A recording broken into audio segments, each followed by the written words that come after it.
Welcome to Nothing But Now on Transformation Talk Radio.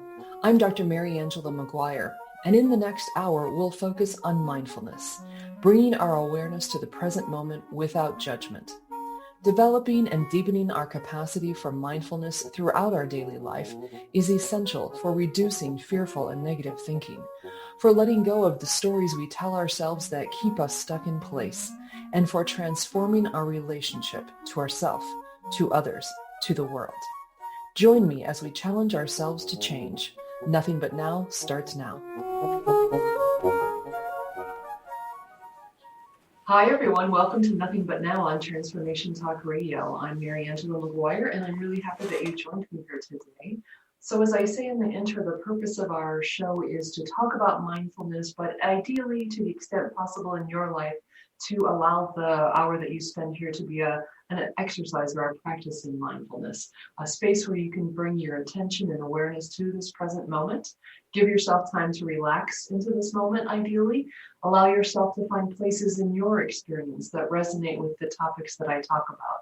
And all of that in the service of becoming more fully developed students of our own mind, to be able to see where our mind goes and to understand ourselves. And in doing so, noticing the places where we get stuck, where we're filled with fearful and negative thinking, and ways to then let go of some of those stories. The topics are intended to support you in your mindfulness journey, and mindfulness is bringing our attention and awareness to the present moment without judgment. That's a simple goal, difficult to achieve, but its value is that mindfulness practices bring us greater internal peace. And I'm going to quote the Dalai Lama on this because he says it better than I do. If you can imagine, peace in the world depends on peace within. If we have that, we can approach problems in a spirit of compassion, dialogue, and respect for the rights of others. Always a better solution than resorting to a use of weapons or force, and I would add either literally or metaphorically. External disarmament, he says, depends on inner disarmament. So today's topic is maybe disarming ourselves from our relentless to-do lists. But to-do lists, like last week's topic of gift giving, to-do lists are not all bad. I am particularly aware at the moment of being in the midst of a particular set of to-do items on my list.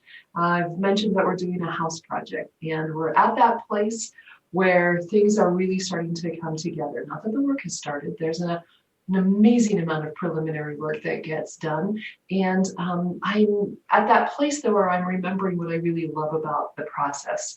A lot of decisions have been made, but there's a lot more to accomplish in terms of details. Phone calls and emails, trips to various stores, and my inner project manager is having a really good time. I've never had a job that's where my title was project manager, but I have to say, whether I was a college professor or an administrator, I really was doing a lot of project-oriented thinking, which to me is taking a situation and moving it by increments from point A to point C. And it's incredibly satisfying. When I was teaching, I thought of my syllabus this way, and I thought of the semester. I wanted students to be able to feel and understand that they had accomplished X by the end of the semester. So a syllabus is my roadmap for getting us from point A to point what that is, that sense of accomplishment. I've organized conferences and group processes of all types, and it's filled with details. It's the room assignment and the arrangement of the chairs and snacks for later and the agenda, and I just enjoy all of that. Gay Hendricks, who wrote a wonderful book called The Big Leap, talks about being in your zone of genius, which is, of course, the highest level that one can achieve. And I don't necessarily think that project managing is my zone of genius, but it is for sure my zone of excellence, which is a step below it. And it does give me a lot of satisfaction. And I recommend that book, The Big Leap, if you're feeling stuck at work and trying to discern, that process of discerning, what am I really good at versus what makes my heart sing, is really helpful. Gay Hendricks, The Big Leap.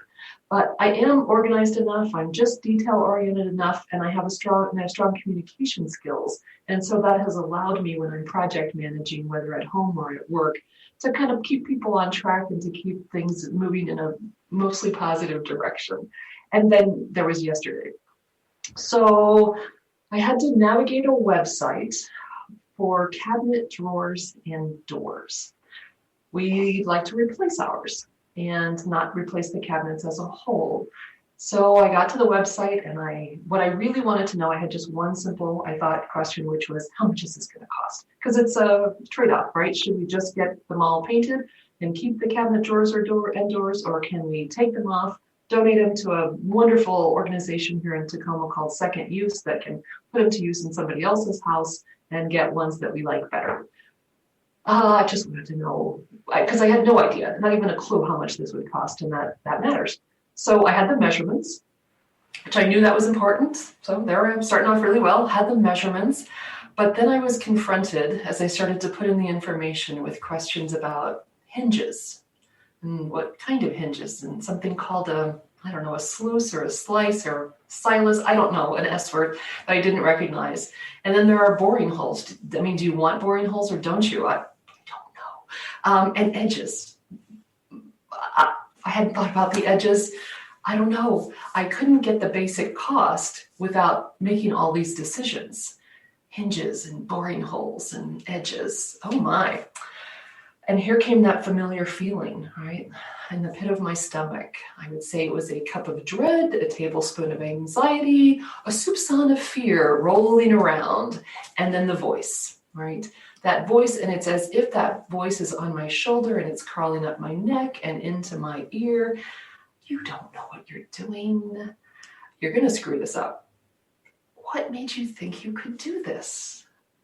Suddenly that flow state I'd been feeling, that moving and grooving, getting things done, checking them off my list, was at risk. It was like the walls of a dam were closing on it, and I could feel my sense of competence and accomplishment absolutely fading. And then I remembered, and I allowed myself to practice.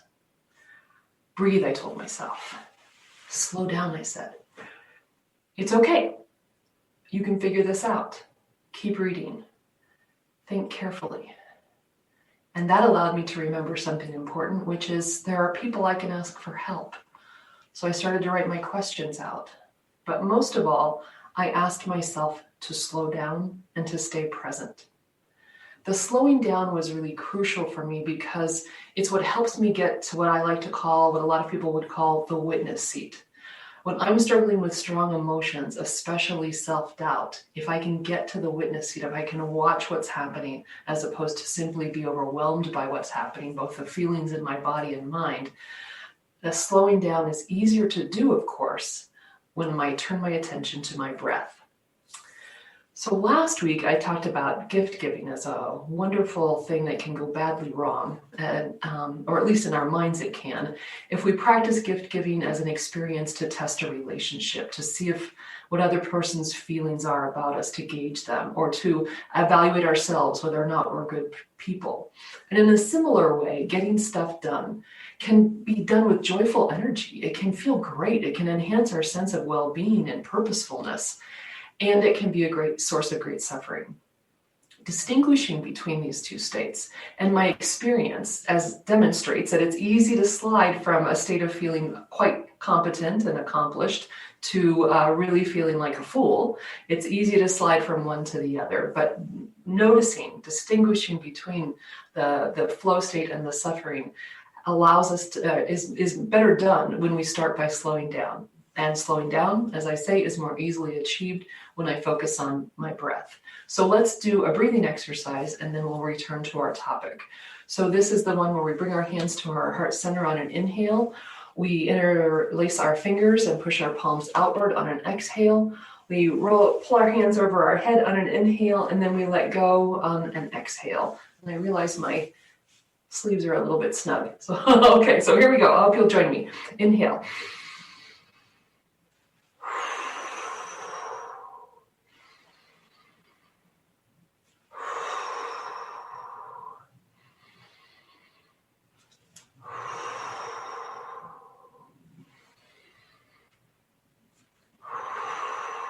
Third time, last time.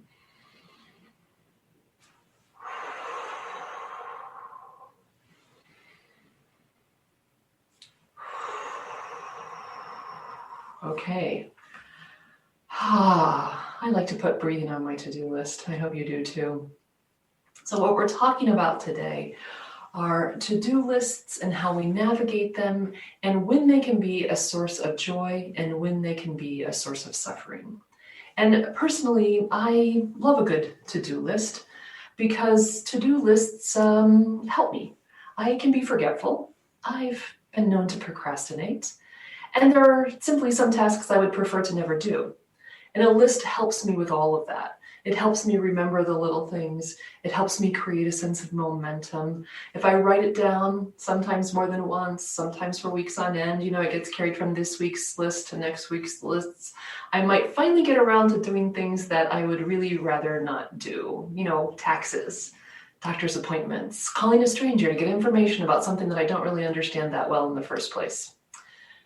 Sometimes I have really good experiences with lists. They make a huge difference in my life, and seeing it on in front of me is a great way to build momentum and feel good about things, because it matters to get stuff done in life, right?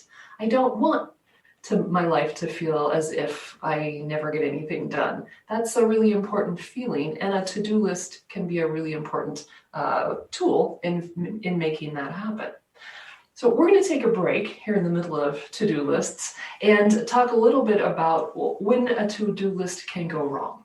So we're going to take a break. You're listening to Nothing But Now on Transformation Talk Radio, and we'll be right back.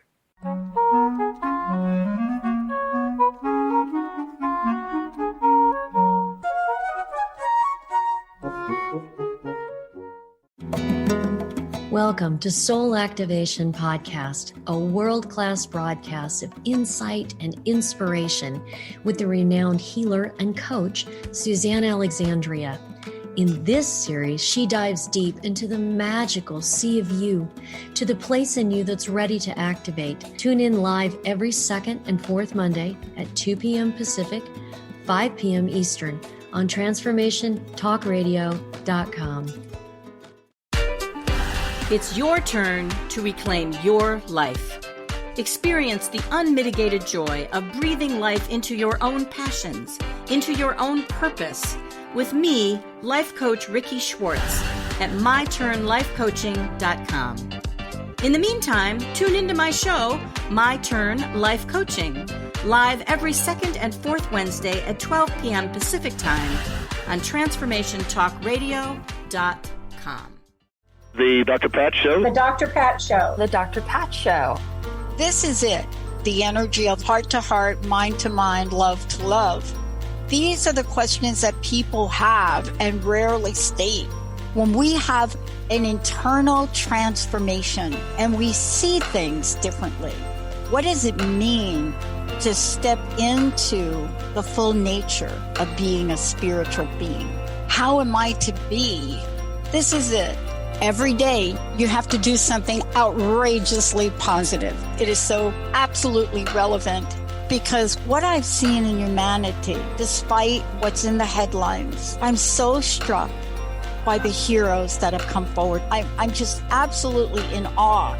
The idea generators and superheroes. All of you, you are the best listening audience in the world, and we are bringing it in 2021. What we've been taught and told is not all there is. Life is all about energy, and the energy you feel is real. Tune into the energy paradigm each month on TransformationTalkRadio.com with Dr. Vic. The energy paradigm is an eye-opening, mind-shifting, transformative, and earth-shattering way to live, work, and do business that will enable you to unlock your magic every day. Visit theenergyparadigm.com. Healing has a ripple effect. One person's healing affects everyone around them. This is where the power of sharing our stories can be so important. Tune in to Playing on the Edge Radio with Megan Edge each month on Transformation Talk Radio, as Megan provides you with ways of sustaining radical and powerful changes in your life. Enact the power of radical change. To find out more about Megan Edge, visit her website at meganedge.ca.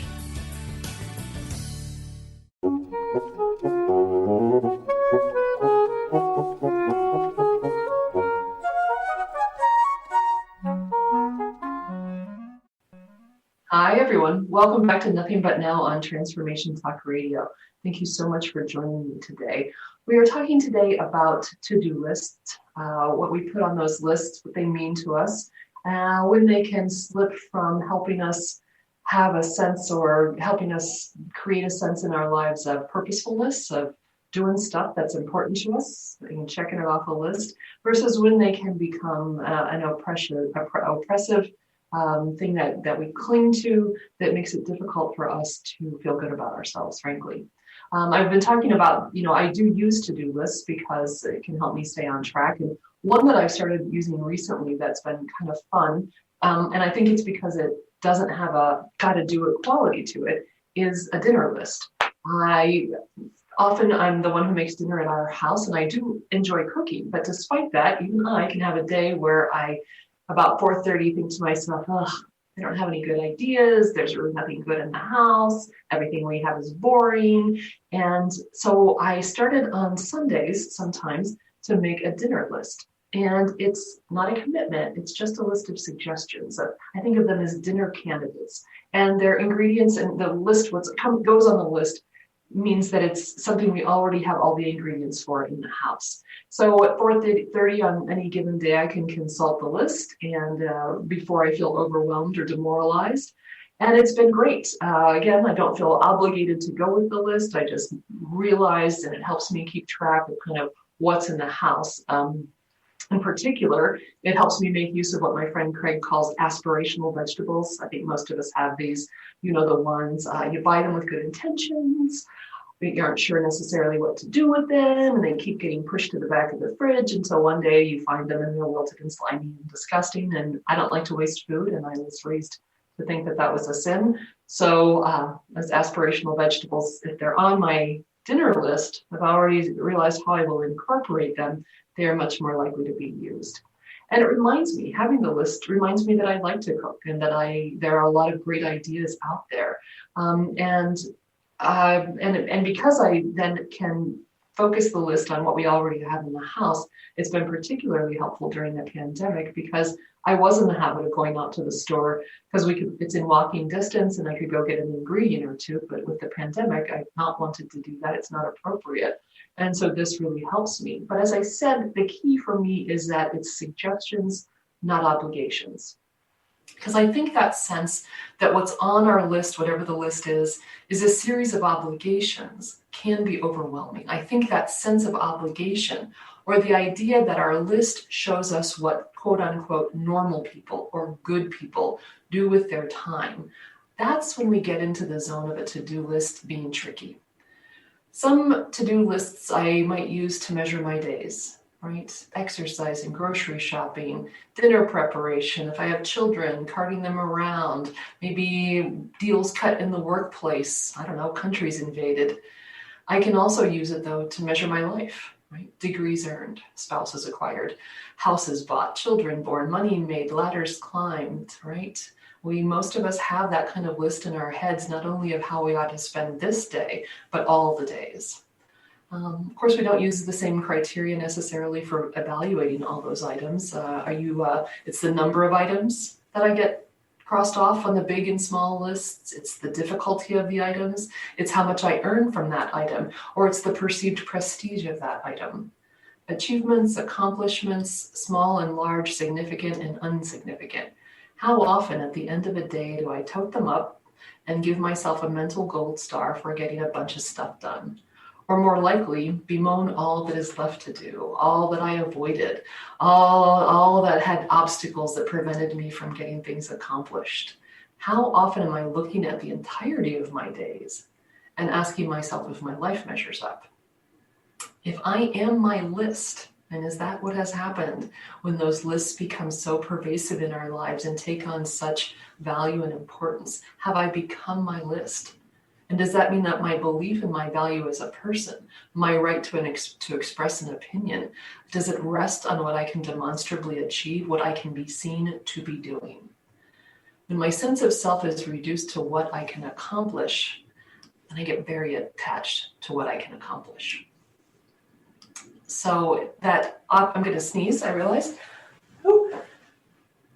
Or I was thinking I was right.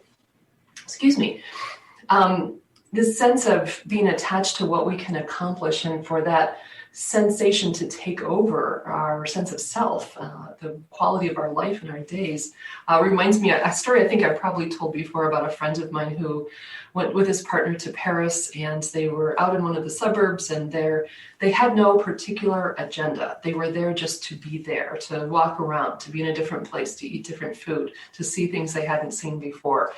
And at some point in the trip, they passed a clothing store, and my friend saw a shirt that he really liked in the clothing store, but he didn't stop to buy it. He just kept going, and he thought he would kind of get back to that store. And it came to the last day of their trip, and he realized not only had he not gotten back to that store, he couldn't find the store. He was getting lost looking for the store. And what was really driving him in terms of his discomfort, his suffering, if you will, was that he hadn't bought not just the shirt, but anything else. That he had just been there, but he hadn't, in a sense, done anything. And that was so hard to rest with, to be comfortable with. But that is not just a funny story a person might tell about their trip to Paris and feeling like because they didn't even buy one souvenir that they didn't accomplish anything. It's that some of us allow our lives to be organized that way of we are what we do. And when we get that attached to our sense of accomplishment, there's very little room for simply allowing things to unfold. It may be difficult to allow ourselves to slow down. I might tell myself that I can't be bothered to ask if what I'm doing is what I want to be doing. I simply don't have time for that. And maybe I have to make some sacrifices, in fact, to get the stuff on that list done. So I want you to think about that for a minute. What have you ever given up in your life in order to accomplish something on your list? Your daily list, your life list, something that you believed you had to accomplish in order to be not a good person maybe, but a legitimate person, like a person of value or worth in any sense. It's not just that we get so attached that we can't allow things to unfold, that we don't take the time, that we don't ask ourselves if this is what we want to be doing, but we also make sacrifices of relationships, of happiness, of money spent, time spent, etc. We waste things because we're so focused on that thing that has to be done. So the list as self requires a kind of grasping or clinging to the list, not for what it says about us, but because it has become us. Our resume, our curriculum vitae, our LinkedIn page, our Instagram feed. Are we our list of what we can show the world we have done? I think that's a difficult thing to think about, and it puts us in a kind of squishy space because for many of us, we are so focused on that, and we are proud of the things that are on that list, and rightfully so, right? Those things that have taken hard work and determination, those things that have taken resilience and sacrifices from others, like parents helping us pay for college, perhaps, or partners sacrificing their dreams for ours so that we can have that, not just so we can have the thing on the list, but because we want to accomplish and do for the world, perhaps, something in particular that really matters. But it can also overwhelm us. It can also take the place of and perhaps give us that perspective that without those accomplishments, we are not a person of value. And that's, this is something I say to almost every client that I've ever worked with. You are enough just as you are. But I am not enough just as I am if I am my list. Then I'm only enough if I've accomplished the things on the list either today and tomorrow or for my entire life. So I want to turn then to some ideas from Buddhist philosophy to help us think about this and to help us think about how we might be less attached to what's happening on that list. And I'm going to really focus on the work of Joseph Goldstein. And Goldstein is the co-founder of the Insight Meditation Society. And he's a wonderful writer, I'm sure, but I have mostly read his interviews, which are incredibly charming and helpful and insightful and accessible. Maybe that's the word that's most important from my experience. So he gave a talk several years ago now called Buddhism, the Essential Points. And he reminds us in the talk that many times in the suttas, the discourses, the Buddha would say, Whatever has the nature to arise will also pass away. Whatever has the nature to arise will also pass away. And so the kind of question that comes from that is, well, what has the nature to arise? Well, everything has the nature to arise, and therefore everything will pass away. And that's one of those things that, sort of like mindfulness, bringing your attention to the present moment without judgment, it sounds pretty simple. Everything will arise, and therefore everything will pass away, right? Impermanence is the kind of sort of key word for Buddhists. It's not a complex idea, and we see it throughout the course of our day. We know it intellectually. Maybe we even know it kind of deep down, but it is very difficult, and I feel kind of squishy inside even thinking about it when I try to bring that awareness of impermanence into my immediate present moment. Like the time passing right now. And it's kind of a funny thing because when I do this podcast, I have in front of me my phone, where the seconds are ticking off. And then the producer tells me when we're about to go to a break. So the notion that time is passing is extremely present to me when I do this. But I realize that in many parts of my life, I am not within that sense of whatever has the capacity or the nature to arise will pass away. So the suffering comes is the result then of clinging to something that will inevitably change, and everything will inevitably change. So Goldstein's first example, of course, is something like youth, right? We cling to youth, we valorize youth, we et cetera, but all of us, unless we die young, will get old. Right. So everything that has the nature to arise will pass away, and we suffer when we cling to something and want it to stay still. And so we're going to come back and talk about that in the context of our to-do lists, our daily lists, our life lists. So we're going to take a break. You're listening to Nothing But Now on Transformation Talk Radio, and we'll be right back.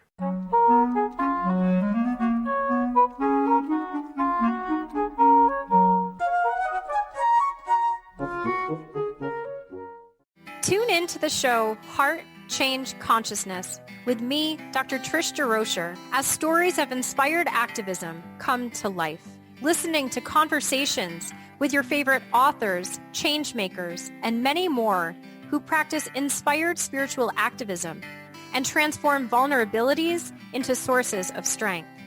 Let's be inspired together through my show Heart Change Consciousness on TransformationTalkRadio.com. Are you trying to lose weight, but feel guilty for eating your favorite foods? Feeling deprived and resentful makes for results that aren't sustainable. Join Adrienne Craig every second and fourth Friday at 12 p.m. Pacific on TransformationTalkRadio.com for her show, Master Your Mindset for a Weight Loss Breakthrough. Learn to love the journey and watch yourself succeed. For more information about Adrienne or to work with her personally, visit lifecanyon.com. You know, marriage is not always easy, but skills that improve communication go a long way. Tune in to the Relationship Rehab Show, Recovering Happiness in Your Love with Nancy Landrum and Dr. Pat each month on TransformationTalkRadio.com. Nancy is an author and teacher empowering couples to create and sustain loving marriages. Learn to listen, speak, and handle conflict with respect so your love can flourish. To learn more about Nancy and her work, visit nancylandrum.com. TheAngelLady.net. TheAngelLady.net. TheAngelLady.net. TheAngelLady.net. 1-800-323-1790. 1-800-323-1790. Sue Storm. TheAngelLady.net. You've been listening, but are you watching? Tune in to your favorite shows on the Transformation Talk Radio Facebook page. We stream live video podcasts every day, and we love to hear from you. Leave comments and questions for the host to address live, on the air, and get to know the faces behind the voices you love. Just go to Facebook and search for Transformation Talk Radio. Yeah, yippee skippy to that, baby.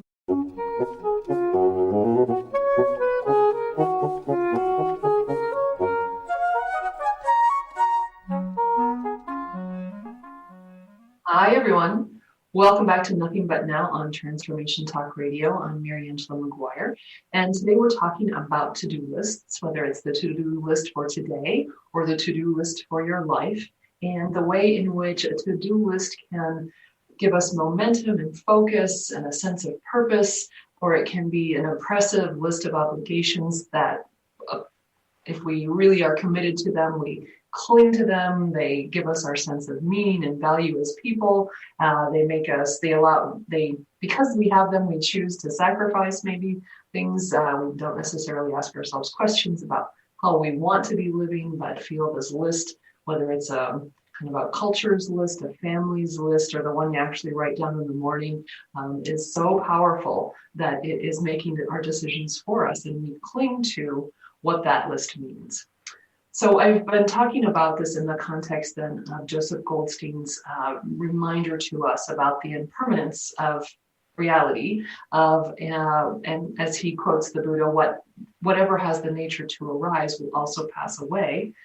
Everything has the capacity or the nature to arise, thus everything can pass away.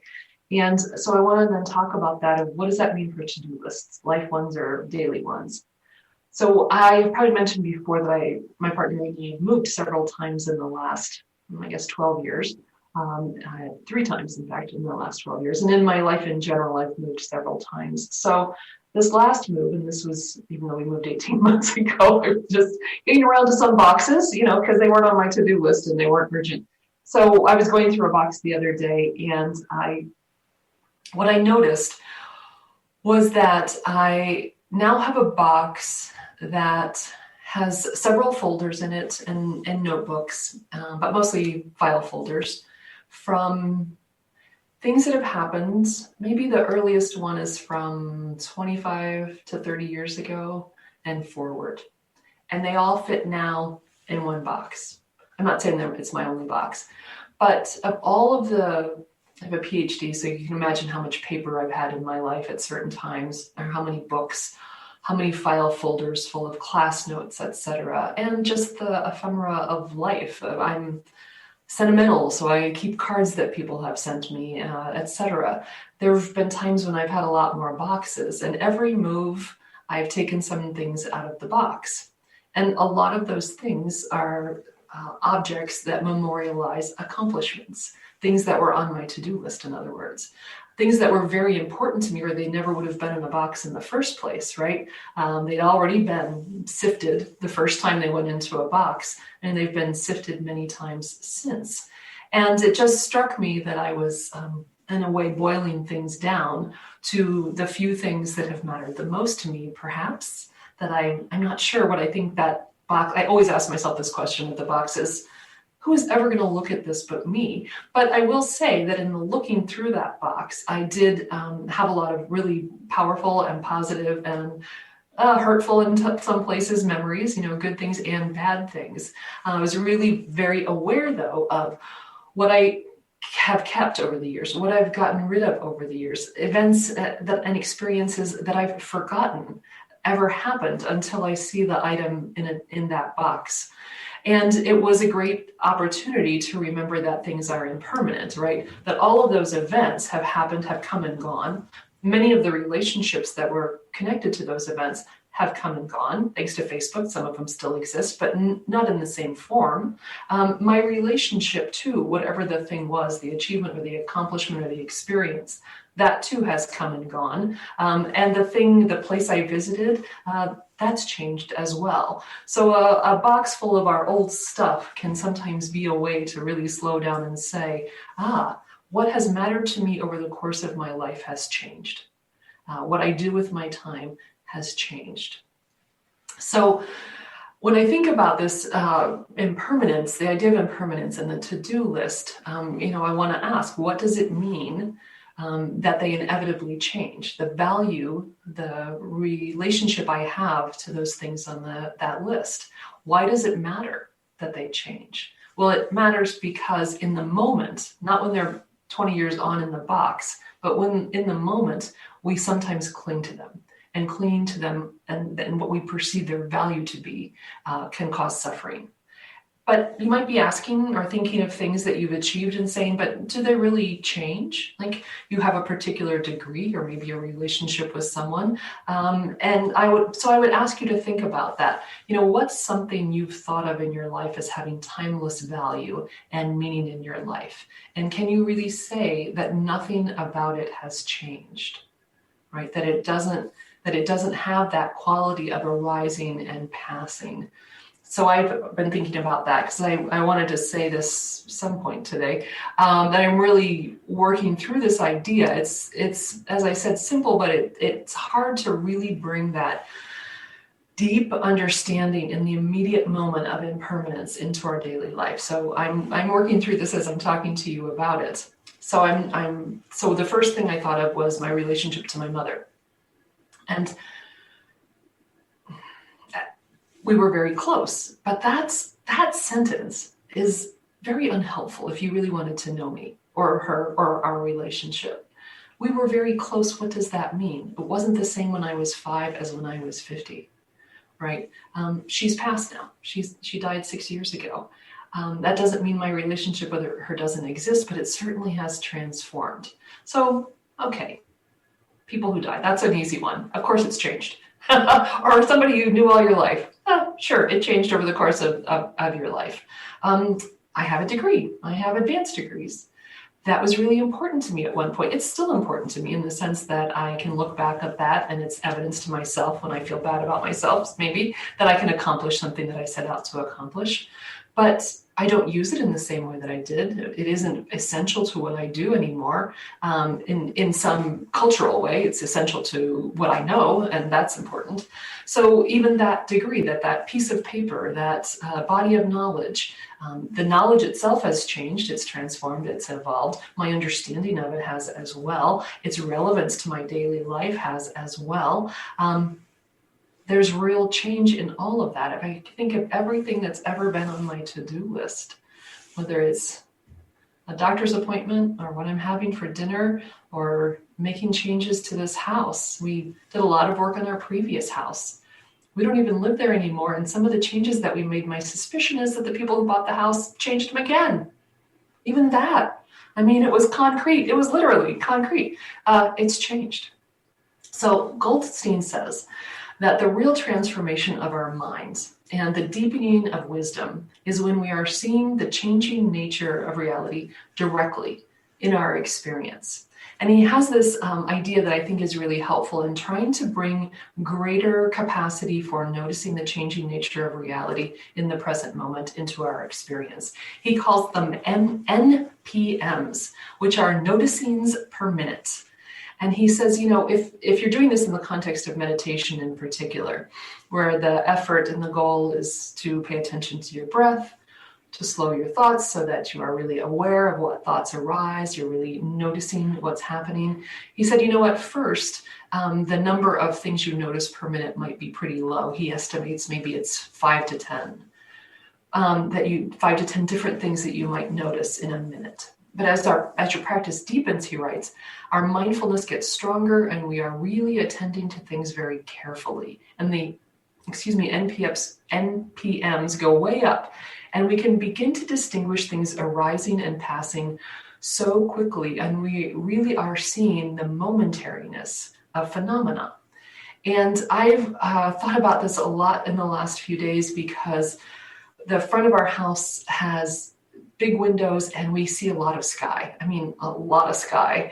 And the best part of seeing the sky change throughout the day is seeing the sky change throughout the day, right?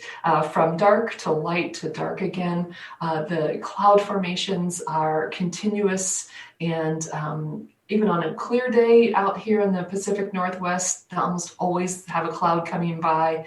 Things come into view and recede from view. We see container ships going into the port of Tacoma. They come and go. Some days I can see an area called Federal Way across the bay, and some days I can't. Some days I see Mount Rainier. It seems to emerge from the clouds, and some days it's as if it's not even there. The sky in front of me, I'm so grateful for, because it helps to bring that awareness of seeing the momentariness of phenomenon into reality, into a kind of almost not quite concrete reality in my daily life. Ideally, we develop a meditation practice that enhances our capacity for noticing. But on the show, I've talked often about other kinds of practices, because, to be frank, not everyone's comfortable sitting on a pillow on the floor for 20 minutes. Not that there's anything wrong with that. I do it every day, but it's not always a place that people want to start. And yet I think it's so important. Whether it may not be meditation, but it can be mindfulness. And how can we bring Goldstein's ideas about noticings per minute into those kinds of daily practices? So one of the practices I often mention is making the bed. And maybe you grew up like me, where you barely made the bed. You did it enough to not get yelled at by your mom. I am now a person who makes the bed with a lot of care. And one of the things that's very important to me about this, and I didn't think of it this way until I read this talk from Goldstein, is that I've been doing this for several years now, and I'm always surprised to notice how much I can continue to notice about making the bed. If I am really present to it, and I'm not always, right? I do get distracted. I go down memory lane, or I get onto my mental to-do list for the day. But when I'm really in the presence of the present and making the bed, I can be extremely aware of differences in the texture of sheets, of how the bed and the top of the bed gets, a sheet gets folded over a blanket, how wide that is, how narrow that is, how that changes from day to day, right? The bed more or less looks the same every day, but it's actually not the same every day. Goldstein talks about this too in breathing, and this was kind of surprising to me because I'd never thought of it before. But when we talk about focusing on breath, we tend to say, inhalation and exhalation, breathe in, breathe out, as though that thing, that 1, 2, 3, 4, maybe seconds or moments that pass on an inhalation, that they're all the same. But if you really slow down as you are doing that, you notice the difference in the breath at the beginning, the breath in the middle, the breath at the top, as well as all the way back out through the exhalation, that it is not the same moment. It is a series of moments, and they're passing beyond us in those moments. And the same with making the bed, the same with cooking a meal, the same with any kind of practice where I can bring my full attention to the present moment. I can really try to just be nowhere but in that moment with that activity that I'm engaged in. And the reason for doing it is that as we become more comfortable with recognizing the momentariness of phenomena, then, as Goldstein points out, it can ease our sense of attachment to those phenomena, right? So it's one thing to have a to-do list. It's another to cling to the to-do list and to what it means in terms of who we are. If I can ease my attachment to the things on that list, then I can be less committed to only one right outcome, right? I can be more comfortable with things unfolding in a way other than perhaps I would have expected or anticipated or even liked when I wrote that item on my list. I can perhaps bring more awareness to whether or not that's something that I want on my list. Is it even an appropriate thing to have on my list? And maybe I can bring more attention to how I feel when I see that thing on my list. Right? I can notice what happens in my body. Do I feel joy and lightness and ease? Or do I feel that rolling discomfort deep in my gut? Do I feel a tightness in my chest when I look at that item? What is that telling me? And where do my thoughts go when I see that item? And is it a place of, that will feel so good, that's exactly how I want to be spending my time? Or is it, I've got to do it. That's what's expected of me. They'll be so disappointed in me if I don't. They'll judge me so harshly. What will other people say if I can't get this thing done? That's where we link the kind of meditative or mindfulness practice of bringing our attention to it so that we can really start to notice that everything that can arise will pass, and that there is a momentariness to all phenomena, no matter how fixed in place they may seem, no matter how rigid the expectations are, our relationship to it, our understanding of it, the meaning that we give to it. All of that's going to change. And if we can remind ourselves of that through these kinds of mindfulness practices, the slowing down, then we have some ability to ease our attachment, to not cling so tightly to something that we may or may not actually want to do.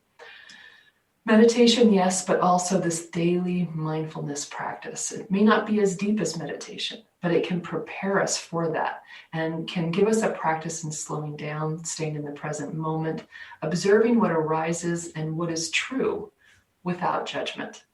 What is true without judgment? That feeling, those thoughts that we have. Is this who I want to be? Is this how I want to spend my time? We don't always have to bring a strong yay or nay, thumbs up or thumbs down, despite how pervasive thumbs up and thumbs down are in our culture. That doesn't have to be part of our reaction. It can simply be the observation of what is, how we feel about in our bodies when we see what is, and where our minds go. And then asking ourselves, is this where I want to be? So we are going to go a little early, I think, to our final break, if that's okay, Jacob. Yeah, no problem. Sorry about that. Yeah, we're going to do that. And then when we come back, we're going to just wrap up for today. And thank you for joining me. I'll look forward to seeing you after the break on Nothing But Now on Transformation Talk Radio.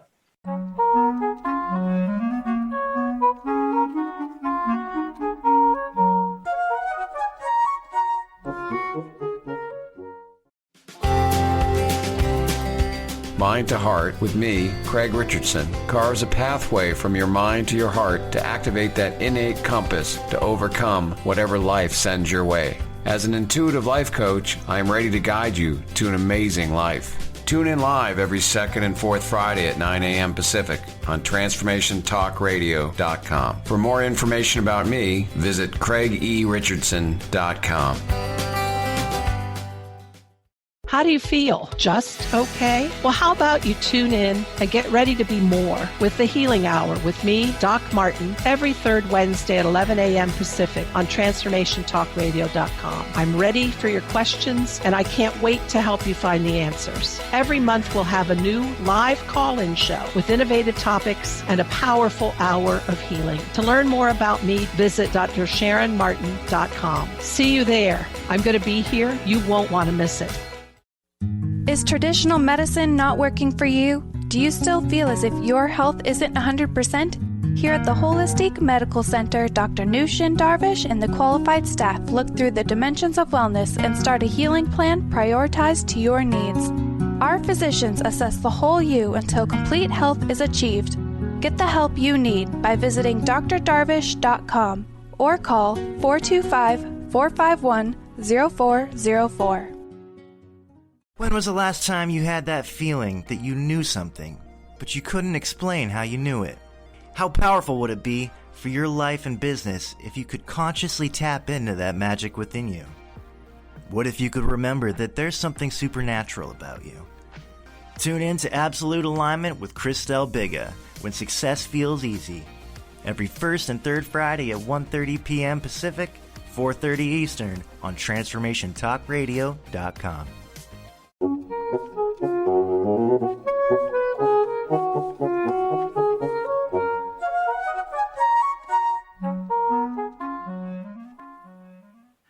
Hi, everyone. Welcome back to Nothing But Now on Transformation Talk Radio. I'm Mary Angela McGuire, and today we've been talking about to-do lists, either the one you might make day to day to help keep track and focused and momentum about how the things you do with your daily life, or some of maybe the life list that you have, and wanting to discern the difference between writing things down so that we don't forget because we want to do them versus a list that becomes oppressive in and of itself, for one of two reasons: either because it feels like a set of mandates from the outside that may have nothing to do with what your authentic self desires and how your authentic self would like to live, or because even if you like the stuff on the list, your attachment to those things on the list, and particularly, I think, to those things happening in a particular way, causes suffering because you're clinging so tightly to something that is in itself and inevitably impermanent, that it passes, that it changes. With this topic, I sometimes think about students I used to work with, and at one school in particular that seemed to draw a particular kind of student who would come to me in the first semester in a first-term seminar and show me their 4-year plan. And I don't mean, I'm hoping to major in this and I want to study abroad maybe, and maybe have an internship, but here are the classes I plan to take every term and what time they're offered. And having to, break a young person's heart by saying, this is going to change. You're going to change. It's going to change. The opportunities are going to change. And that class that's being taught at 8 o'clock now might not be still being taught at 8 o'clock in the morning in your senior year. So although we learn the lesson of impermanence over and over and over again in our life, it can be incredibly difficult to bring it into the present moment and to really live with that practice, that idea that there is constant change. And so we've been talking about Joseph Goldstein's idea of noticing's per minute and using a meditation practice or a mindfulness practice to really come to terms with, to really be in the presence of the present and notice all that is shifting, even in the smallest gestures like an inhalation and an exhalation, even in the smallest activities, the most routine activities like making the bed, the way that the whole process changes from the beginning to the end of that, how it changes from day to day, how many things there are to notice in our most routine activities, and how that can help us be less tightly clinging to our sense of accomplishments and our sense that our value as a human being rests on what it is we can accomplish. So we're asking ourselves, as Jack Kornfield does, can we drop below our stories? I love that expression. Can we drop below our stories? Those stories that we tell ourselves about what the items on our to-do list mean. It's not a question of whether or not we want to accomplish them, although that's certainly important, but can we drop below the story that says our value as a human being rests on whether or not we accomplish any particular item on that list? That's the story that I'm hoping that you'll drop below and think about and practice bringing your full attention to the present moment without judgment and noticing, in whatever form it takes, sitting and watching the sky, brushing your teeth, breathing, noticing impermanence in every moment, the momentariness of every phenomenon, as Goldstein says. So these are the kinds of things that I talk to clients about in my work as a life coach. And if you'd like to learn more about my work, you can email me or visit my website. My website is McGuireLifeCoach.com, and you can email me at MaryAngelaMcGuire@gmail.com. That first conversation is complimentary, and we'll talk about what you'd like to achieve through coaching.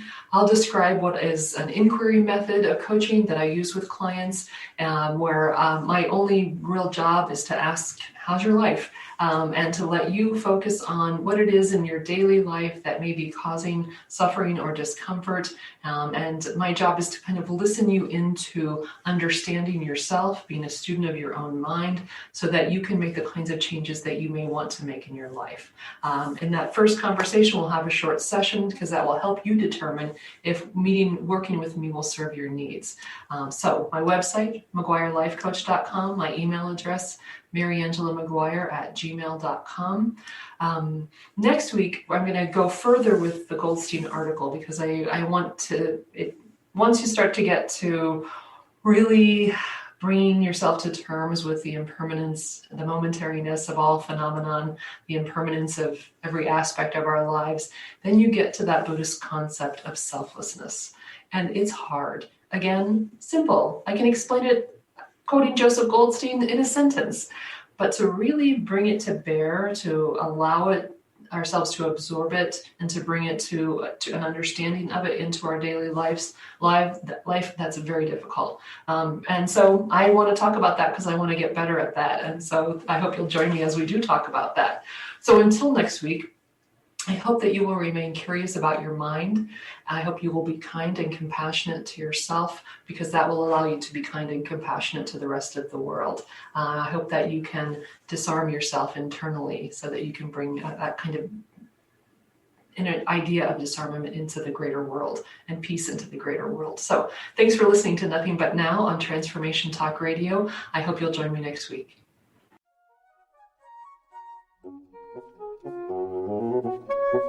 You've been listening to Nothing But Now, Mindful Living with Dr. Mary Angela McGuire on Transformation Talk Radio. Join me next time as we continue to practice mindfulness and challenge ourselves to change. If you'd like to find out more about my work or contact me, please go to my website, McGuireLifeCoach.com. That's McGuireLifeCoach.com. See you next time. The music for Nothing But Now was created by Salt Theory.